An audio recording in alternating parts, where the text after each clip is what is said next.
Hello everyone, welcome to our channel, and today we will see how we can change unsubscribe to subscribe on MailChimp.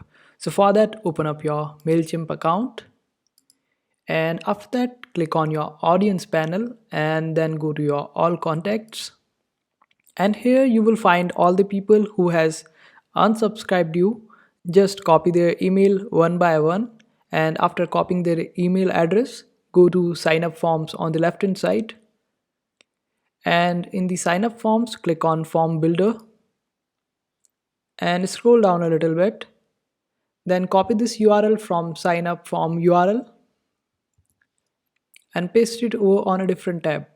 And after that, just type in the email address here and the first name, the last name, and the birthday. And after filling up all the details, just click on subscribe. And that's how you do it. I hope this video was helpful. Make sure to hit that like button and also subscribe to our channel for more helpful videos.